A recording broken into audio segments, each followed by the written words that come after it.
তো আজকে হচ্ছে ফেব্রুয়ারি মাসের 18 তারিখ। আলহামদুলিল্লাহ প্রায় 16 দিনে উনি অনেকটা সুস্থতা বোধ করতেছেন। উনার কি সমস্যা ছিল? উনি প্রস্রাব বন্ধ ছিল, প্রস্রাব হইতো না। যার কারণে তলপেট খুব ফুলে গেছিল, ব্যথা করতো এবং টেস্টে পাওয়া গেছে যে উনার যে প্রস্টেট গ্ল্যান্ডটা বড় হয়ে গেছে এবং রাত্রে বেলা বিছানায় প্রস্রাব হইতো। যাই হইতো সামান্য বিছানার মধ্যে প্রস্রাব হইতো এবং লোয়ার অ্যাবডোমেনে প্রচুর ব্যথা ছিল, জ্বালা-পোড়া ছিল।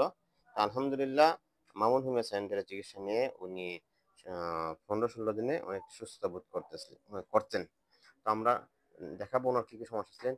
ওনার যে আপার আইলিডটা ছিল, এই যে এগুলা প্রচন্ড আকারে ফোলা ছিল। হ্যাঁ, অনেক ফোলা ছিল। এখন কিন্তু ফোলাটা কমছে, ফোলাটা কমছে এবং ওনার অ্যাবডোমেন খুবই ফোলা ছিল এবং শক্ত ছিল। এদিকে আপনি অ্যাবডোমেনটা পেটটা দেখান তো। আপনার পেটটা দেখান। হ্যাঁ, এই যে এই অ্যাবডোমেনটা খুবই ফোলা ছিল। তো এখন কিন্তু আলহামদুলিল্লাহ ফোলাটা আগের চাইতে কমছে। আপনি এটা ধইরেন না, এটা স্বাভাবিক ধরেন, এটা ধরে রাখেন। হ্যাঁ, এই যে পেটগুলো আগে কিন্তু প্রচুর ফোলা ছিল। এগুলো কমছে।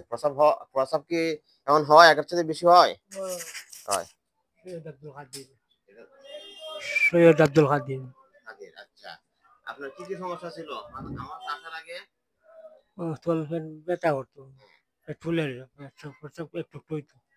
এখন আর প্রস্রাব হয়নি? ব্যথা ওই কিছু এখন কিছু হয়? তলপেটে ব্যথা আছে? না, হাত একটু হলেও আটকে করে। আগের চাইতে ভালো মনে হয়? হুম, আগে যে রাত্রে বিছানায় প্রস্রাব হইতো, ওইটাও হয়? না। আপনার কয়দিন ধরে প্রস্রাব বন্ধ ছিল? আমি এখানে আইবার আগে। আগে প্রস্রাব বন্ধ ছিল? হুম, আচ্ছা, আগের চেয়ে ভালো বোধ করেন? হুম, আচ্ছা। কিছুদিন আগে আমার কাছে আসেন, ওনার প্রস্রাব বন্ধ হয়ে গেছিল এবং রাত্রিবেলা প্রস্রাব হইতো, একটু করে বারবার প্রস্রাব হইতো। তো এই সমস্যা নিয়ে আমার কাছে আসেন। তো আলহামদুলিল্লাহ মামুন হোমিও সেন্টার চিকিৎসা নিয়ে এখন ওনার বিছানার মধ্যে যে প্রস্রাব হইতো এটা আর হয় না। আর প্রস্রাব এখন ক্লিয়ার হয়। আবার ওনার কিন্তু প্রস্রাব বন্ধ হয়ে পেটটা ফুলে গেছিল, একদম শক্ত হয়ে গেছিল। তো আমরা শুনবো ওনার কাছ থেকে ওনার কি এখন বিছানায় প্রস্রাব হয় কিনা।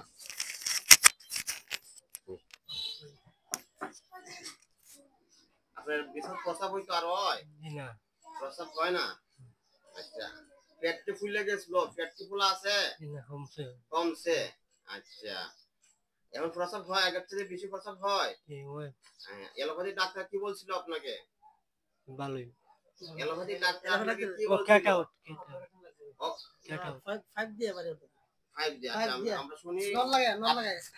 আপনি তো ওনাকে নিয়ে আসছিলেন না? আচ্ছা, আপনি বলেন তো। আসসালামু আলাইকুম।